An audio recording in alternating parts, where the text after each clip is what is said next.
Or former Member of Parliament and Government Minister will be standing for New Zealand First in the Glendine electorate. That's the man who just heard.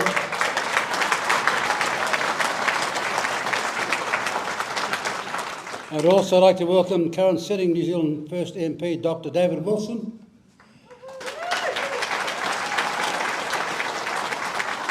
Who'll be representing the party here in the Henderson electorate. We're here today already, early in election year, naming candidates and releasing policies right across the country for an election that will be like no other. But here's the other difference as well. We hold public meetings. We go and see the people of this country from one part of the New Zealand to the rest, from the top to the bottom. We'll go all around New Zealand holding public meetings. The rest go to trap meetings like the Chamber of Commerce to announce what they're going to do next. It's almost as like they've forgotten the essentialities of politics. It's about, in the end, people. We began our campaign this year with our State of the Nation address in Tauranga, with over 1,000 in attendance.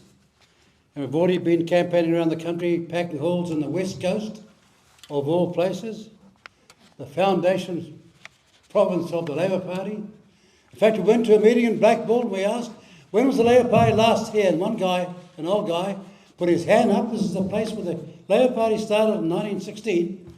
And he said the last time they were here was in 1986. 1986. Because the fact of the matter is, ladies and gentlemen, they've forgotten who the workers are. And it shows in Parliament every day. The way they talk. They've forgotten the grind of being an ordinary worker. It's below them. Ladies and gentlemen, we've been packing the halls, and Shane Jones has been packing halls in the last couple of weeks in Dargaville and Kerikeri. People have been keen to hear what New Zealand First has to say, and they all want to know why we are growing as a movement across all age groups and across all aspects of society. And boy, are some people alarmed at the growth of New Zealand First. It's incredible. The level of Cinderellaisation and marginalisation they think they can impose upon the people of this country when there's real politics going on. We understand with clarity that the world has changed dramatically over just the last few short years. The world's more uncertain now than at any time in the last 80 years. And the influence of global uncertainty around the economy, security of politics, has never seen this much effect on our country as it does right here, right now, today in our lifetimes. It is different, it's changed. Everything is now more insecure. And our job is to get on top of it.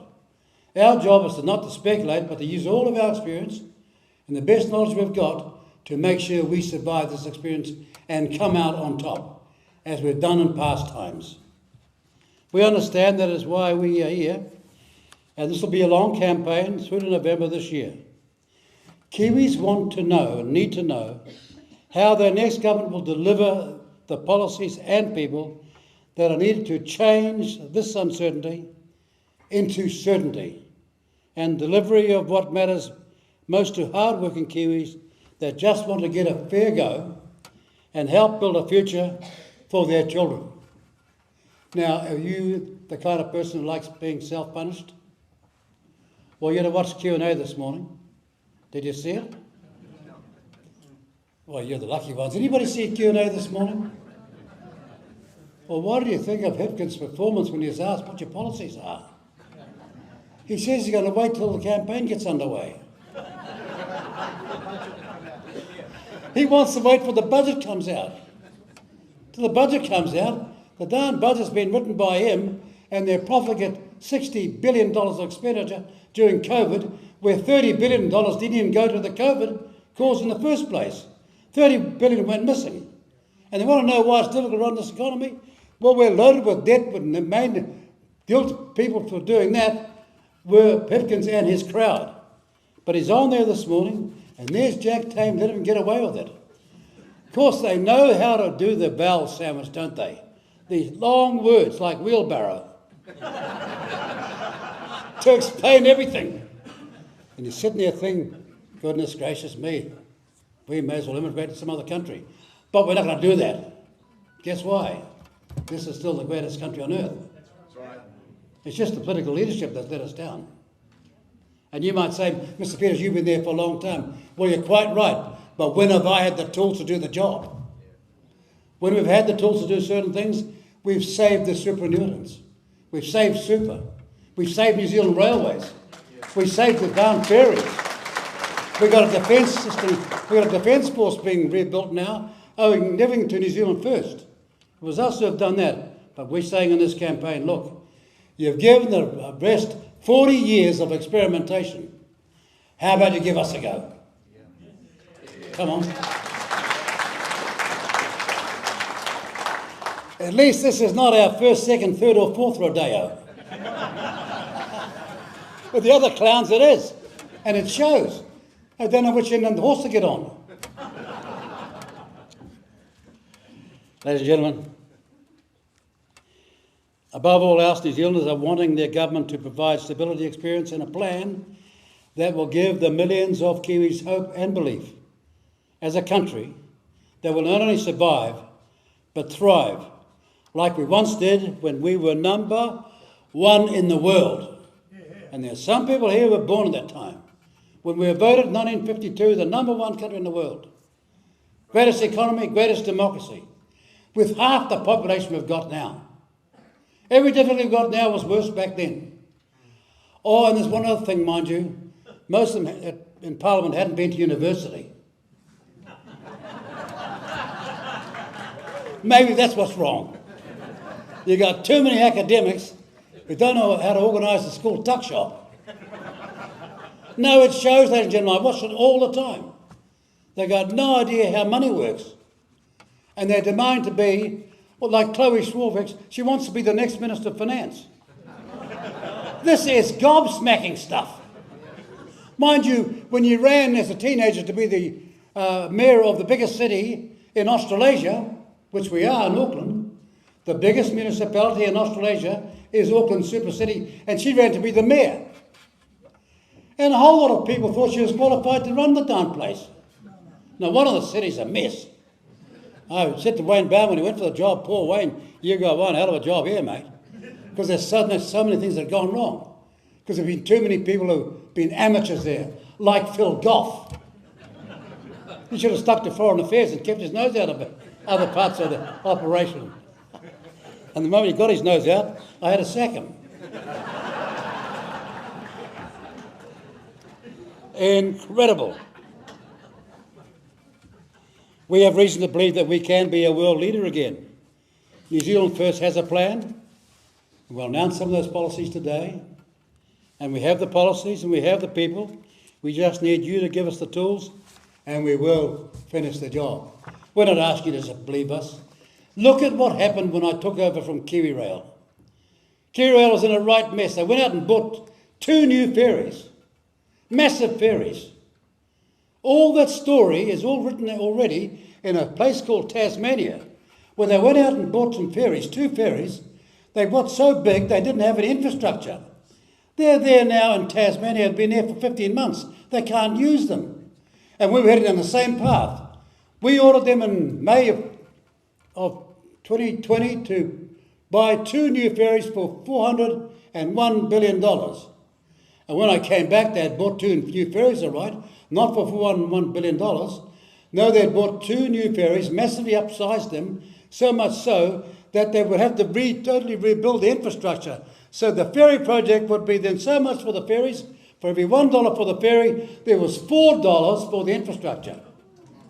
This is called cost plus. And they've done it over and over again with your money. And the moment somebody steps up and says, no, you're not, we're going to sack all you useless so-and-sos, and turn it around, they get angry and upset and they go to the media.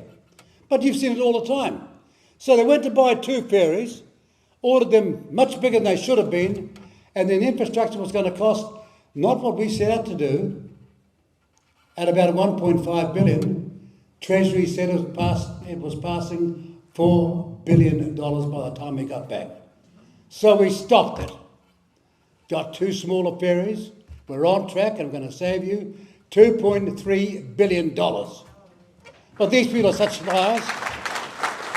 These people are such liars that when we wound back the cigarette intake of this country, the fact that Treasury lost $200 million in cigarette tax has been positioned and posed by the Labour Party as being a tax concession to the cigarette companies. How do you like this great lie they're telling you? And right now, about 70% of New Zealanders believe the lie that the cigarette companies have got a tax concession. No, they haven't. The cigarette intake has gone down so dramatically that the inland revenue is losing $200 million a year in a lack of cigarette excise because people have stopped smoking. We're in the top 3 in the world now.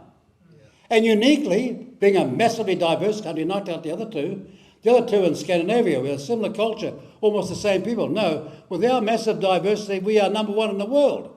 And giving up cigarette smoking. But that's not the great lie they keep on telling you at the moment. And they do it every day. And their journalists here know it. And when I tell them that, they say, oh, we all know that, and so does the country. No, they don't know it. And why don't you tell them the truth for a change? You know who's responsible for cutting the cigarette intake in this country? Well, take a wild guess. Some of us used to smoke. We don't smoke anymore. But we knew that if we went to alternatives that would be far safer, we'd dramatically stop the cigarette and tobacco intake in this country. And we've achieved all that, and yet they're out there in the media, they're saying something else. We can be a world leader again, and we are in this industry.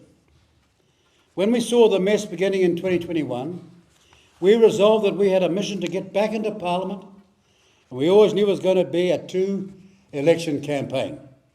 We knew that when we made it back to Parliament in 2023, the campaign would not be over until we dramatically increased our vote in the 2026 election. And a hard-core, dedicated team in New Zealand First, all around this country, has been building this party that way. And all of a sudden, some of the commentators are surprised. They don't understand what's going on. Well, if you don't bother to come to people's meetings, you probably won't know what's going on. Because in the last campaign, they never turned up. Nearly every media outlet wouldn't turn up to the campaign, and they were shocked on election night when we were back. And here's the marvellous things, I'm sure that you enjoy it too. We've got the social media. So we can cut through so that we don't need them. That's the key thing. We set out to do one thing, ensure the left were kept out, and we did that. Now it's about ensuring we get the mandate from the people of New Zealand to take the country to where it needs to be. We returned to government and have fought to right the ship. But as you know, we've had limited numbers. And only you and your fellow New Zealand voter can change that. It's of utmost importance now more than ever that we deliver the change in how our country is run, in the national interest, for New Zealand and for New Zealanders.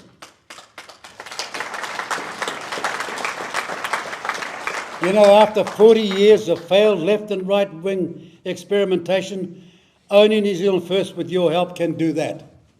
They've tried all the rest for 40 darn years, or variations of them, on nationalism, on conservatism, and on being patriotic. New Zealand First is the only patriotic party that puts New Zealand and New Zealanders first.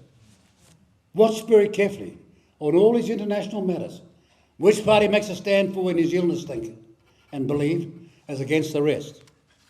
We're the only nationalist party in a sea of globalist confusion, and we are nationalists with a capital N, just like Japan, just like Singapore, just like, dare I say it, China.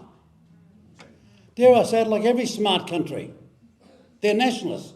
But oh no, back here we're globalists. In Parliament, all sorts of people think they owe more to the United Nations, the World Health Organization, the World Economic Forum, than they owe to you, the voter. And you're going to have to make a stand in this election that you're taking back control. It's called democracy.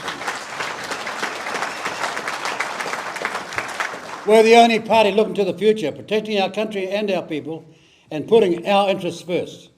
The other parties are globalists who see our country as a number on a spreadsheet to be analysed in the global political, economic and cultural market.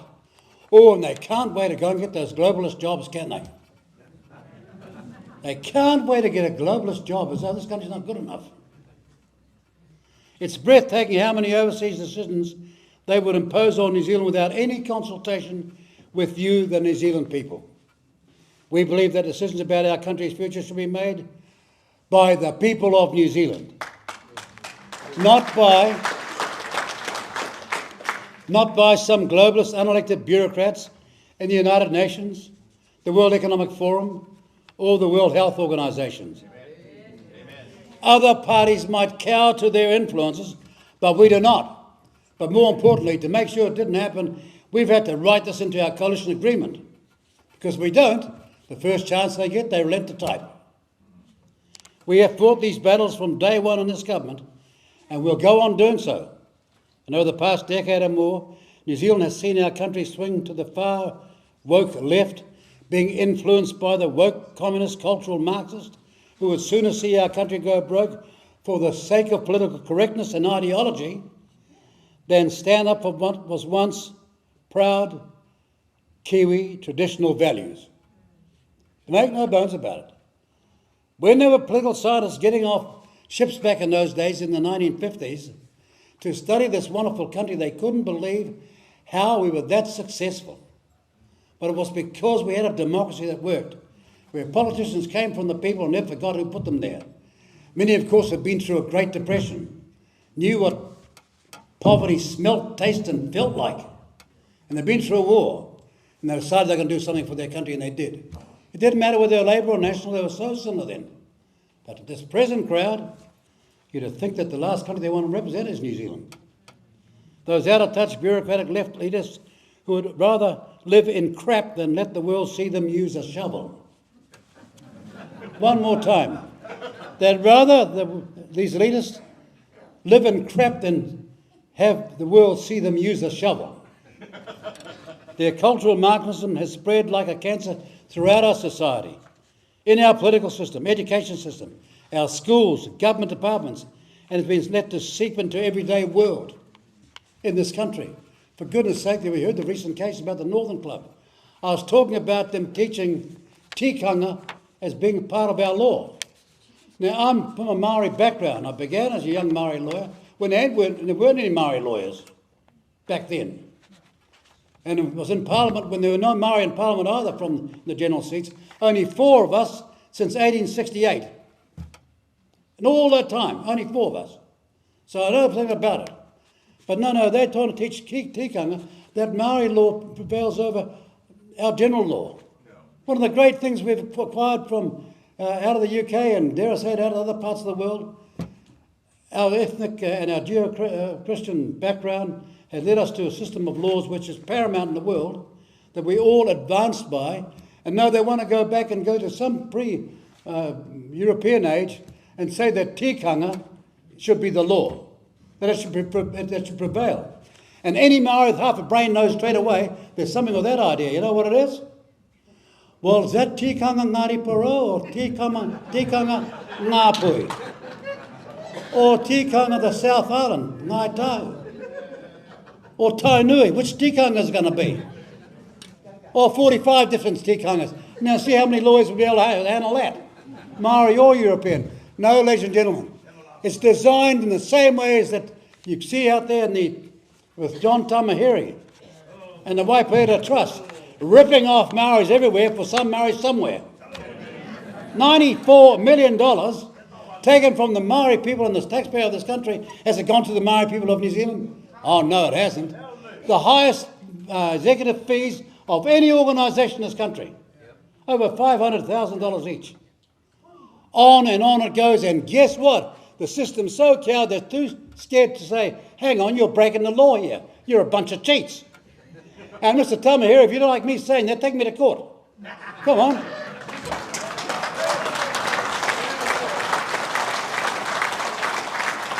When I get discovery, it'll be the quickest court case you've ever been involved in, son. But then again, he was told never to practice law. You know why? Because as a young lawyer, he was caught being guilty of forging and uttering. Forging and uttering. Guilty of forging and uttering, and you didn't know that, did you? Any of these journalists know that? Oh, you knew that? Well, why are you hiding your information like under a bushel? To quote from the Bible, why are you hiding that under a bushel? I don't hide it in a bush, I put it on social media. Yeah, I know. Thank you very much. Well, I need to find 1,000 more of you to go out and tell the Maori people who's losing here. Because if they're ripping you off, there are a whole lot of ordinary Maori who need help, and they're not getting any help at all. They're so-called claimed by Maori for Maori. Oh no, it's by Maori for some Maori. That's how it goes. And when they're asked and challenged, they say, oh, it's all racism. Oh no, it's not. Oh no, it's not. Ordinary Kiwis have had enough. And we stand with you. We are fighting those battles so that you can get on with your lives and build a country you can be proud of. New Zealand First is the only socially conservative party standing up for Kiwi principles, and we're proud of it. We have won many battles. We're in for this long haul to make this country great again, like it once was when we were known as the best democracy in the world. Ladies and gentlemen, on the matters that concern you, the cost of living, assets, and super, times are tough out there. There's no doubt about that. But you know, I look around Parliament and I hear people talking about poverty and they've got no idea what they're talking about. They've never been through the experience. They've never seen the anxiety on a parent's face at night or in the mornings about where the next penny's going to come from. They think they know, but I show every time they open their mouth they've got no idea, because they've got no idea how to make some money in the first place to get us out of poverty. We understand with great clarity the struggle for ordinary hard-working Kiwis, just trying to get by. And just in case you think, what does Winston Peters know? Well, I come from a family of 11 children. Mum and Dad and 11 children, all right? The fact is, of course, we never had electricity. In the first parts of our lives, the family was living in a tent for the first 3 children. In fact, the first place they've got, I've still got. It was a miner's hut with 2 rooms, cooking outside. That was the first house by the time they got to the 4th or 5th child. I was number 6, so it finally got a house and I turned up. But we do know what we're talking about. Now, power bills are through the roof, food prices at supermarkets are at some of the highest levels, and the cost of living is the number one issue for many voters. And what we see for other parties is the beginning of what their default answer is when times get tough. They want to sell assets, open immigration, and attack superannuation. It's all been in the headlines in the last few weeks. Sell assets. That is the thing that your grandmother and grandfather built with their wise management. They built these assets so that if it was, for example, electricity, then the added value of electricity would go to the New Zealand economy because we owned the system. Now, they went out and tried to privatise it. Same as so many other things they want to do. And here they are back saying now, I think we could look about privatising this and privatising that. These people are neoliberal twits. They can't even learn from their last lesson. And it's been a long lesson. Asset sales, open immigration, and attack superannuation. They all see our assets that our forebears built over the centuries as a balance sheet item that can be hocked off to satisfy the Reserve Bank, and to hell with the security those assets bring our country and future generations. You don't see that happening in Singapore. You don't see that happening in smart countries. No. You only see it in countries like New Zealand who have gone through this experimentation from success to failure and never learnt the lessons. They haven't even got the honesty to recognise that their ancestors were far better economic managers than they are. And that's why we have state assets in the first place. If we sell our state assets to foreign-owned corporations, the security of our country and our future generations will be over. Those other parties have said in recent times they are looking to sell Kiwi Bank, our only state-owned bank, and they are looking at options to sell Air New Zealand because we're temporarily in trouble because of fuel prices. Our only state-owned carrier. And now they're looking again at attacking superannuation. Chris Hipkins has said that Labor is willing to means test superannuation that would affect hundreds of thousands of Kiwi seniors. Just like Labor did in the 1980s. Can you remember the 1980s? This is Geoffrey Palmer. It's the 84 election. And he says, anyone who says Labor's going to touch superannuation is spreading rumour with malice. Jeffrey had that lovely legal phrase about it, is spreading rumour with malice. They get in, that's the first thing they did. They shoved a surtax on of 75 cents in the dollar for anybody who's retired who'd saved money. And the National Party said they're going to get rid of it, no ifs, no buts, no maybes. Do you remember that? I do. I was in Town Hall in Hamilton one night when Jim Bolger said that. Get rid of it, no ifs, no buts, no maybes, and put it up to what? 92 cents in a dollar. And they think you've all forgotten. And they're back talking the same language right here, right now. Means testing is another way of saying the government will be able to refuse you your retirement super income if they decide you don't deserve it. Now, ladies and gentlemen, of those of you who are 65 and over, there's 980,000 of you. You better wake up and wake up real fast. Now, when I was young, I was giving that warning, and I'm getting a bit older now, and I'm getting a bit tired of giving the same warning. But 35 years ago, 40 years ago, I was saying that to you, and you didn't pay enough attention. Here we are, right back again. Make up your mind. It's yours, and you've got the power, and you just stop them in their tracks. Our Kiwi Super is not a benefit. It's a long-standing Kiwi entitlement. Kiwis who are over 65 or above have worked 30, 40, sometimes 50 plus years. I know a lot of people left school 14 to 15, so they've worked 50-something years, paying taxes, some of the highest taxes in our country's history and in world history, and they've built this country, and we've got an obligation to see that you retire with your super. We have demanded in our coalition agreement that super won't be touched. It's in our agreement right now, and that'll never change while we have a say in New Zealand politics.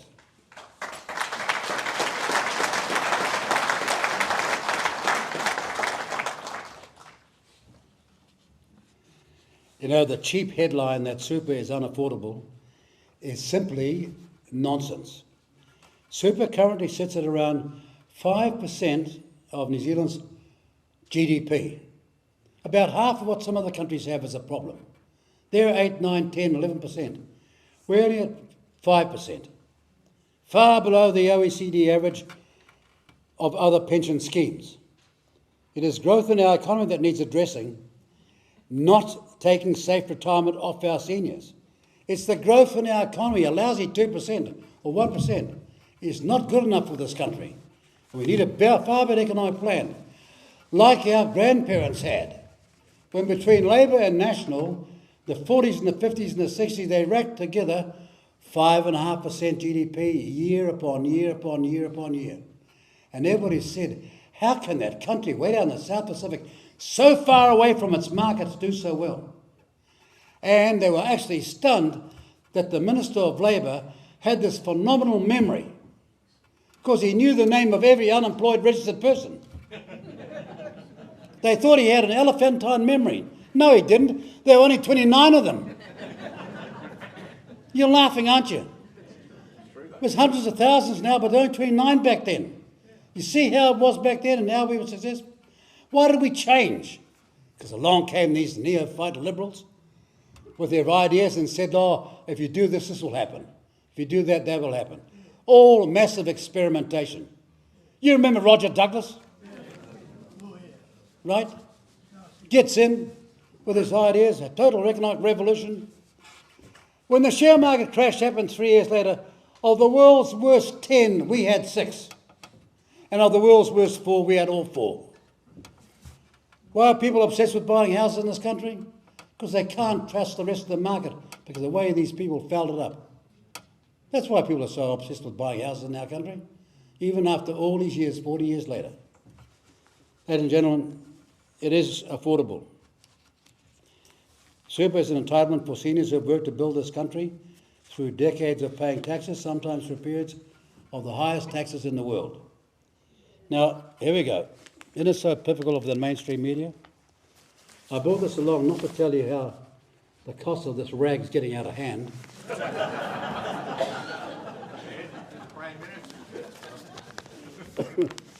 This is the Sunday Star Times, and there are two articles on New Zealand super, one by Tom Puller-Strecker, rather unusual name actually, and the other one, by our friend Andrea Vance.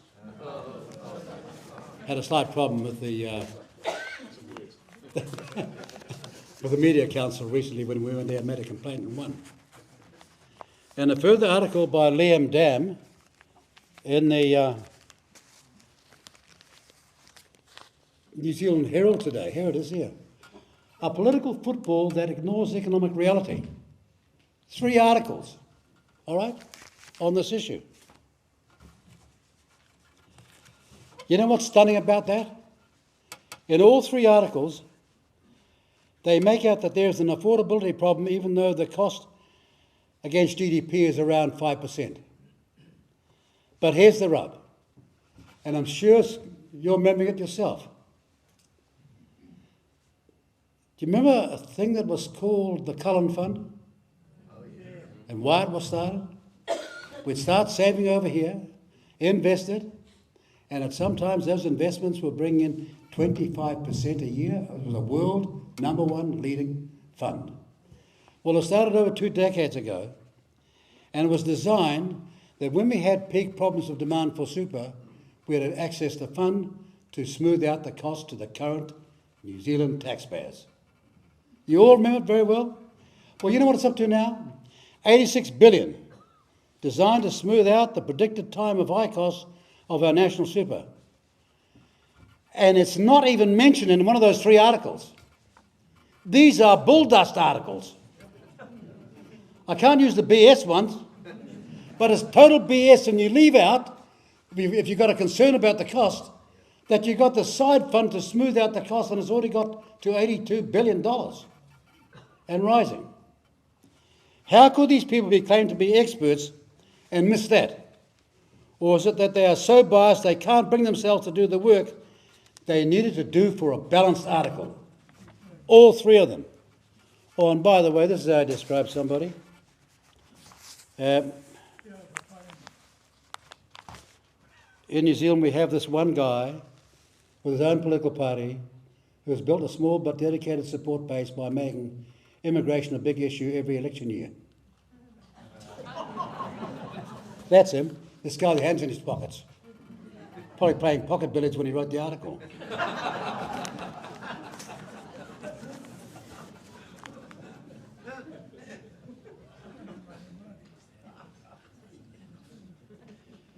You know, he's going on about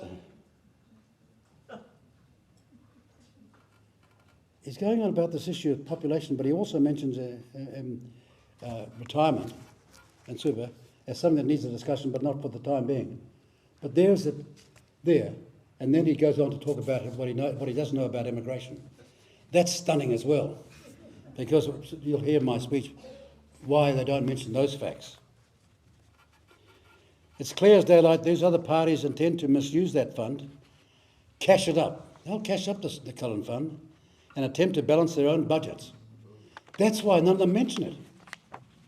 And how come the journalists, when they're talking to them, like Tame this morning in Q&A, why didn't he raise that with Hipkins and say, what about this Cullen Fund your team started up? Cullen, who is far smarter than you, Chippy, sausage roll eater. Why didn't he raise it with him? Do you not think it's unusual? Or do you think somehow the money just got vanished? No, it's not. It's sitting there for its original purpose.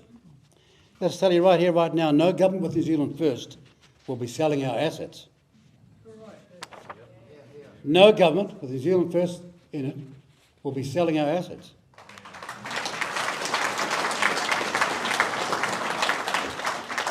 No government with New Zealand First in it will touch our senior superannuation.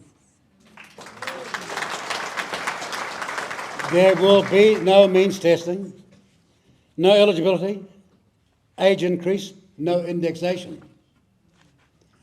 And why can you trust us on that? Well, they did it all before, and the party that got rid of it is the party in this meeting tonight, this afternoon here, in West Auckland. We went to the wire, And when they took super down to the lousy 60%, not 65, we didn't take it back to 65. We took it back to 66 and put it into law. So they couldn't muck around with it. And then got you the gold card. And a stack of other things, we'll go on doing it. Ladies and gentlemen, on the question of immigration, for a number of years New Zealand First has been warning New Zealanders about loose immigration in the same way that is happening in the UK, Europe, USA, and more recently Australia. You've seen the scenes from overseas. And we make no bones about it. We believe everybody in this country, regardless of their background, is equal.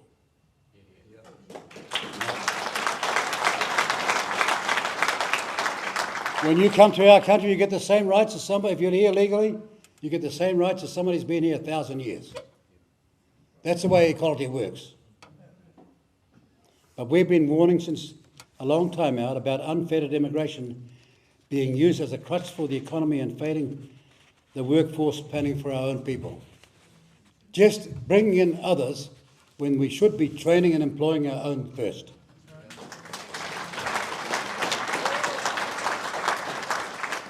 And for the record, for the media, after 2017, when we became part of the government, immigration was dramatically cut back. In 2021, when we were no longer part of the government's feet came totally off the brakes, and Labor, governing with the Greens, began approving 213,000 residencies in just 18 months. Did you hear that from Jack Tame this morning? No, you didn't hear it from Jack Tame, you heard it from Erica Stanford. But you've got to tell the rest of the story. And I'll get to that very shortly. Well, I'll tell you now. Erica, what did you say when they were bringing in 213,000 residents in just 18 months? You didn't say a syllable. Not a mutter, not a murmur, not a syllable, not a sound. Is that not the truth? Come on, media. Go and check your records out. Did they say anything? No. Following post-COVID in 2022, the Immigration Department loosely approved nearly every application for residency in New Zealand. And when Labor was unleashing these hundreds of thousands of new immigrants in New Zealand, the National Party and the ACT Party said exactly what? Come on, ladies and gentlemen, you're bright, you're smart, you've been around, you've been hearing the radio programs. What did they say when all that was happening? Not a word, not a sound, not a syllable. Not a mutter, not a murmur. And yet today they're warning you, oh, we're a bit worried about immigration. Oh, no, they're not. They're worried that you're finding out what they're like with immigration.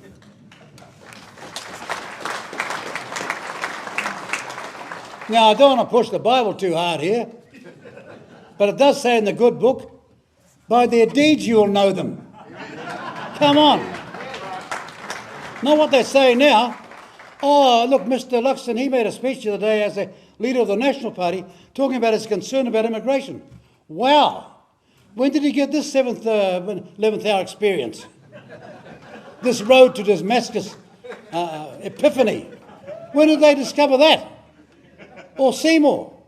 He made a similar speech. Oh, we're going to do this, this and this. Yet in 2001, he was saying the Labour Party was being lax and not opening up more. It's only 5 years ago he wrote that. So the mainstream media, get off your backside and put the facts out there.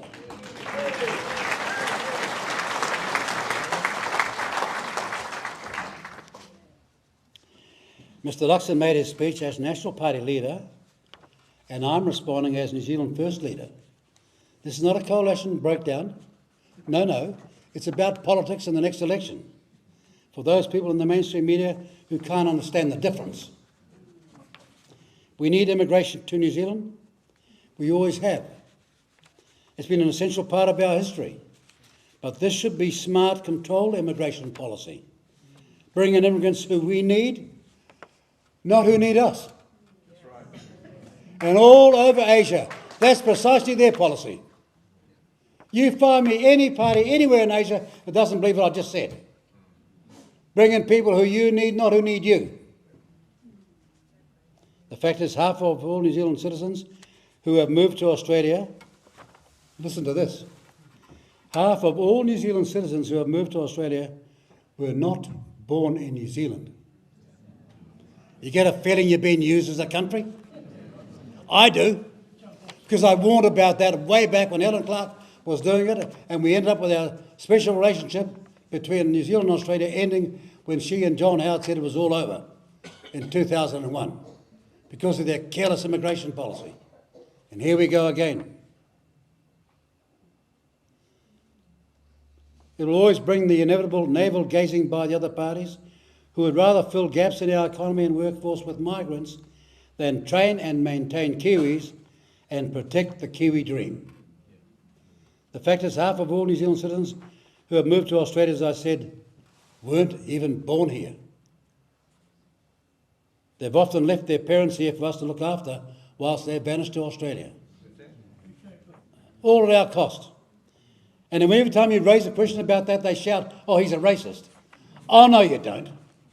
I'm not the one who's racist. What we're trying to do here is be responsible and be fair. The immigration policy that allows this to happen is just plain crazy.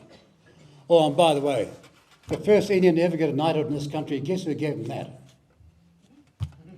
Just in case you think I'm anti-Indian. How come I'm the first person to get an Indian knighthood in New Zealand? Roger Batnagar? Does nobody remember that? No, of course they don't, because that doesn't suit their narrative. They just want to shout out that you're anti-somebody. No, I'm not. And Chris Heskins made a speech the other day where he said, the Kiwi dream should not be reserved for the few. It should be delivered for everybody who calls New Zealand home. That's what he said. Yeah, call New Zealand home for how long? Until you got a better deal in Australia and used us to shoot through? You knew you couldn't get to Australia if you didn't come through New Zealand, so we're being used here. That's not a smart immigration policy. But then again, if you're a sausage eater most of this time, you would tend to be rather naive, wouldn't you? He just called New Zealanders the few, and that everybody who wants it should be delivered what we have built. The Kiwi dream belongs to Kiwis who have worked hard for our country. It belongs to you and me and for all those who want to stay here. And even if you've only arrived 1 hour ago, if your intention is to make your life here, we welcome you. But please don't use us on the way through. Politicians like Hipkins perversely say, diversity is strength. You know, they love this word. Every time you get up there to complain about that, they say, oh, diversity is good for you. Like they're going to the restaurant or an orchard. They don't want apples, they want plums and pears and everything else. Yeah, it's fantastic in an orchard, but it ain't so in a population. You know what's great in a population? Unity. Unity is everything.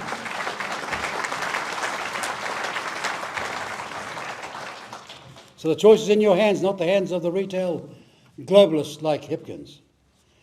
Ladies and gentlemen, you've heard about the India Free Trade Agreement.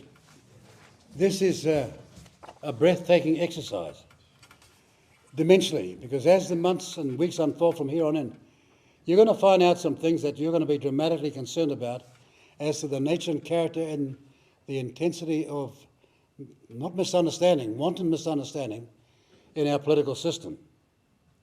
The Indian Free Trade Agreement has put into neon lights the way immigration has been used as a bargaining chip for our country's future. The National, ACT and Labor parties have signed up to this deal, knowing that it is a free migration deal, not a free trade deal. If you want to dispute that, get a pen out, write it out now, write these annex items down. I'll give you a few seconds. Look at Annex 8K, Section F, which is about partner and dependent children, or Annex 8L, multiple other entry pathways, 90 days, 12 months or 3 years, depending on category and some uncapped, or Annex 8F, uncapped student numbers. It's all there. While see people are out there and saying that what New Zealand First is saying, Winston Peters is saying, is wrong. The problem is the Prime Minister of India, the Trade Minister of India, the Information Department of India and the Communication Department are all saying what Winston Peters is saying. So they're saying that all of us and the Indians experts are wrong and they're right. Trust me, this is going to be unfolding in the next few weeks. Under this deal, not only will there be 5,000 work visas issued at any one time, but under any current law, those visa holders can bring in their families, and that 5,000 now runs into 20 or 25,000, just like that, at a time when we've got 140,000 young people looking for a job. All the other political parties deny that. So how can it be that the Prime Minister Modi, Trade Minister Goyal, India's Foreign Office and his Communication Ministry all have the opposite view to all those other New Zealand political parties? They both can't be right. Then there are the uncapped students that will be allowed to enter our country to study.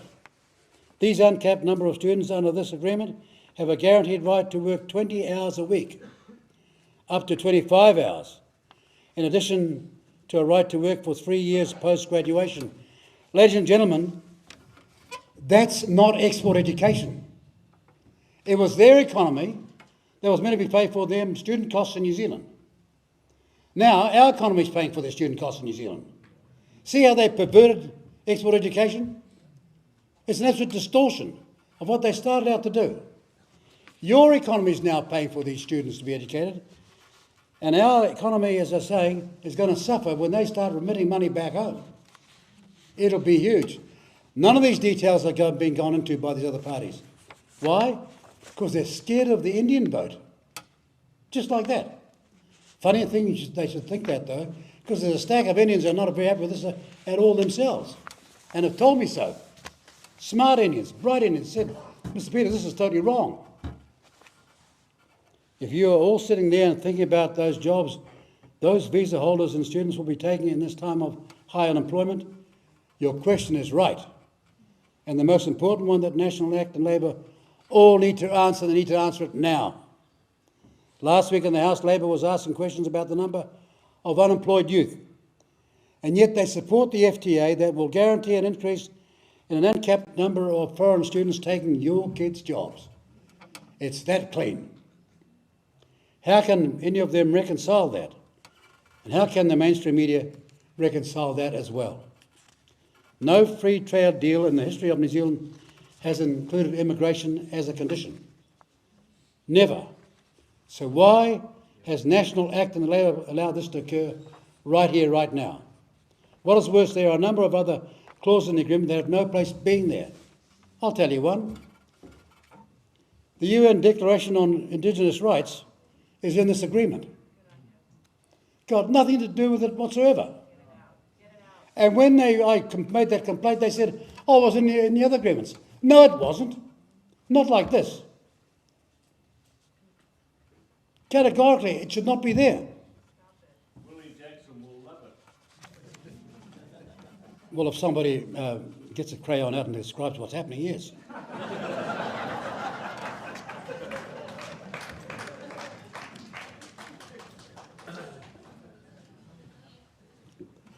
Well, half the trouble is that the Maori in politics don't understand what they should be doing.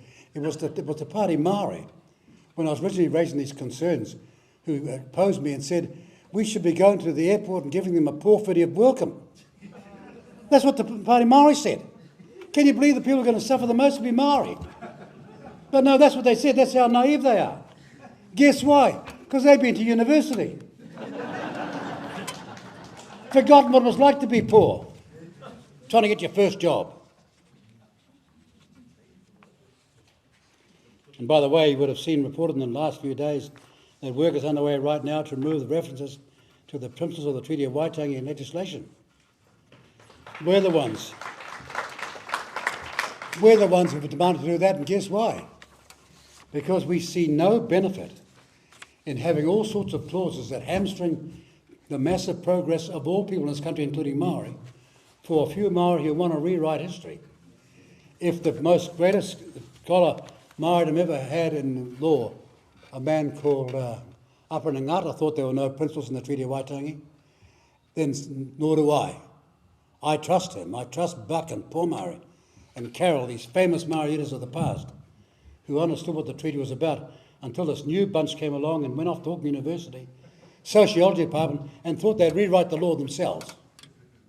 Just a joke. And the biggest people to suffer will be Maori, because so much money will go to it. I'll give you an answer to that.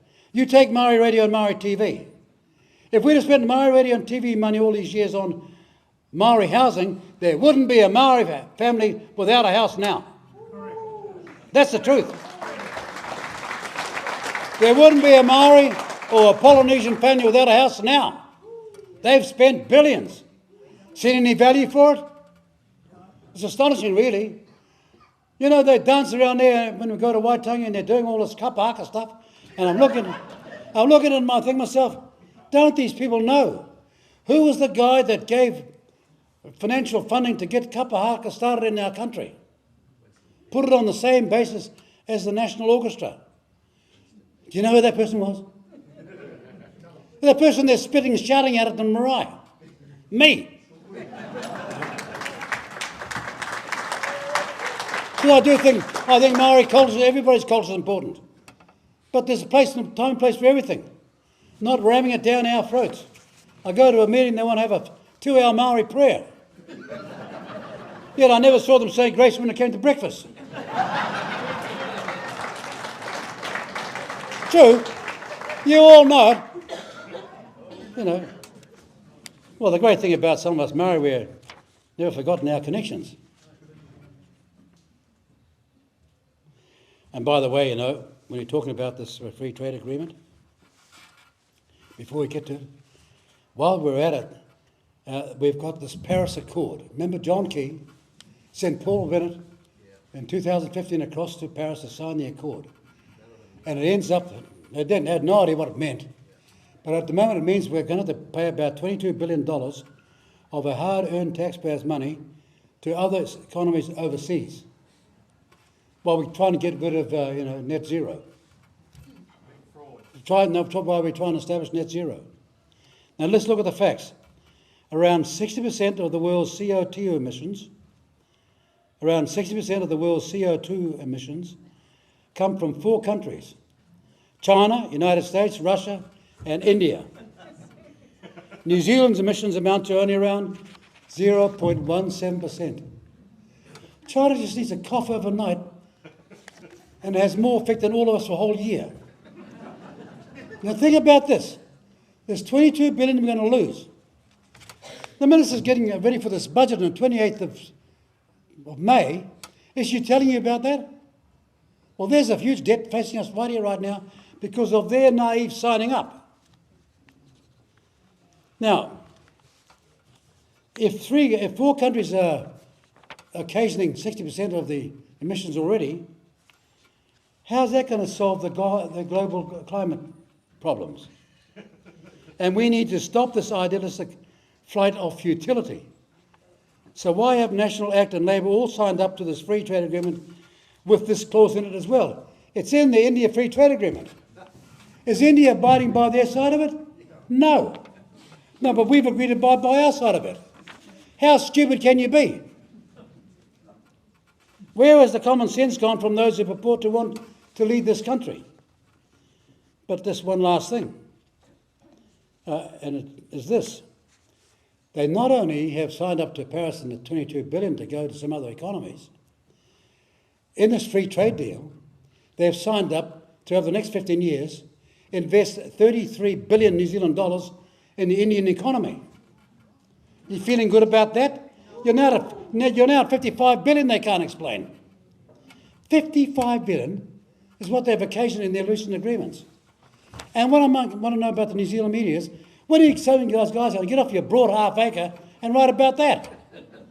And how are we going to pay for it? Well, you're charging over $5 for this piece of crap. Put some stuff in it, for goodness sake.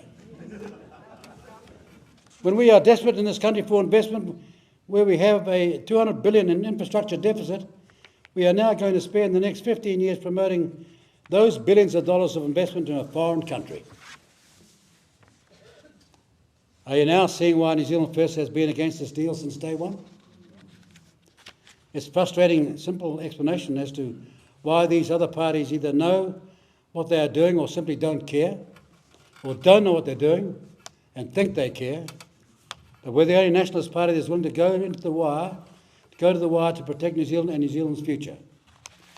And ladies and gentlemen, on free speech recently, This poor lady's doing a post at home. Her name's Renee Rose Schwenke, and she wrote a so-called offensive social media post, and the police came to see her. Can you believe that? A couple of policemen came to see her. She's exercising her free speech, and the police turn up. As though we're the UK. Though we're some Nazi country, where there are people who are monitoring whatever you think. This is that 1984 Thought Police local overreach, and it should seriously frighten every New Zealander who believes in freedom of speech. It's not about whether this particular post was offensive or not.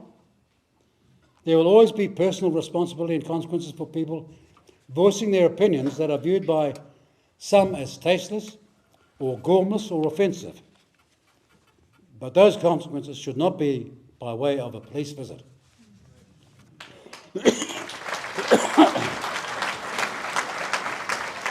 No one has the right not to be offended, nor do they have the right to be protected from having hurt feelings. In fact, it's precisely the right to be able to offend which is the foundation of freedom of speech in our country. As Oliver Wendell Holmes said, no one's entitled to shout fire in a theatre without there be consequences when there's no fire. It's one of the old principles of law. We already have laws around responsibility of proper speech, but people's freedom to have their own free opinion is something which should be aggressively defended, and New Zealand First will defend it.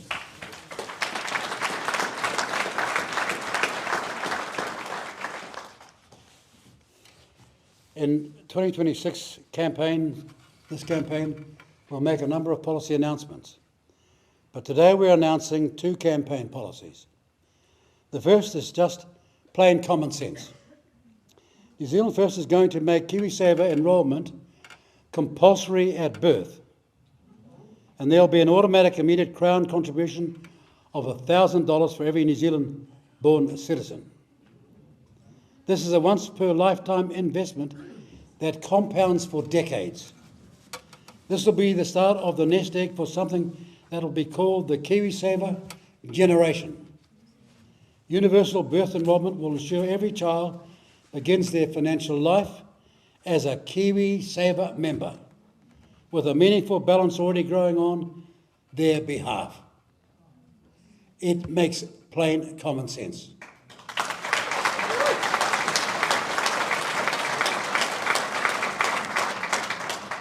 This new policy will work in conjunction with our existing campaign policy of compulsory KiwiSaver enrolment for the wider workforce and increasing employee and employer contributions to 8% initially and eventually to 10%.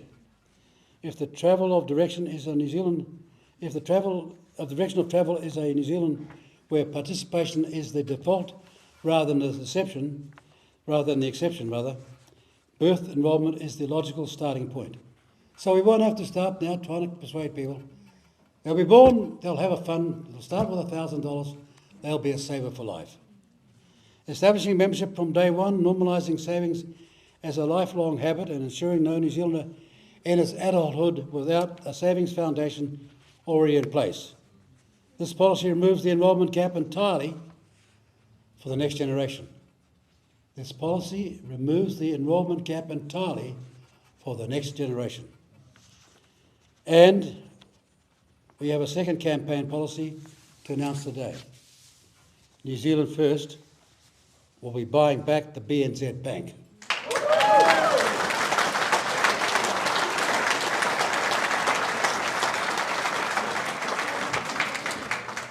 Four Australian-owned banks control around 85% of our system.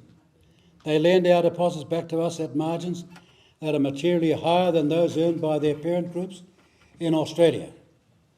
Billions of dollars of profits a year then flow across to Tasman. New Zealand First will be proposing a buyback of the Bank of New Zealand from the National Australia Bank. And remember, it was sold by the National Party in total, started first by Labor in part.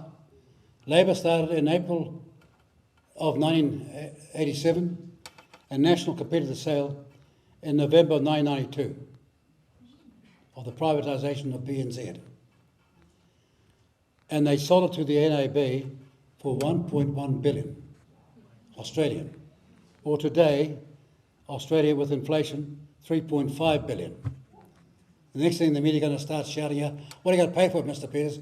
Well, we're starting with those things in our memory, all right? We ain't going to be ripped off like we were last time. We're proposing to buy back the Bank of New Zealand from National Australia Bank, and it'll be merged with Kiwi Bank to form the National Bank of New Zealand.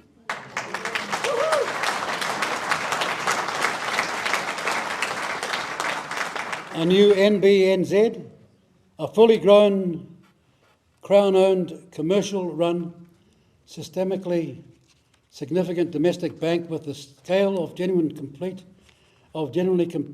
compete with ANZ, ASB and Westpac. It had the capacity to compete with all those three. After all, when National sold the BNZ to the NAB in November 1992, you won't believe this, it then had 6 of every 10 New Zealand banking customers. We flogged it off to Ned Kelly, and we wonder why we got ripped off. They've had 5 inquiries at the Senate in Australia into the behaviour of Aussie banks in Australia, and not one decent inquiry here. This is a buyback to put New Zealand's own competitor in the field at the scale required to change the behaviour of the foreign-owned banks. It'll create real competition, pressure on the Australian-owned banks, a domestically owned strategic lender capable of supporting agriculture infrastructure, the small to medium enterprise growth, and long horizons terms. KiwiBank, the only domestically owned bank of any scale, currently holds around 8% of the mortgage market, and the Commerce Commission in 2024 personal banking market study showed a structurally uncompetitive market in which the major banks face no sustained pressure to compete on price, no realistic threat to new scale of entry, and no domestic ownership accountability. We're going to change all that. The National Bank of New Zealand will not be a government department. It'll be a fully commercial bank with a Crown shareholder, but run on new management structure lines, which we will outline in upcoming campaign announcements. The National Bank of New Zealand will exist to keep the major Australian banks honest and keep New Zealand banking profits in New Zealand. It's called a New Zealand sovereign banking bond issuance, marketed to domestic retail and KiwiSaver investors as a direct economic sovereignty instrument. Long-dated Crown debt at current sovereign rates, BNZ currently generates more than 1.5 billion in annual cash earnings. It won't take us long to pay it off, will it? No. Comfortably servicing the debt and reducing a surplus to the Crown.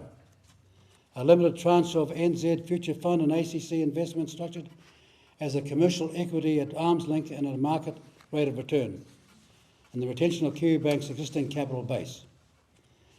This is not, ladies and gentlemen, nationalisation. This is simply taking back our country.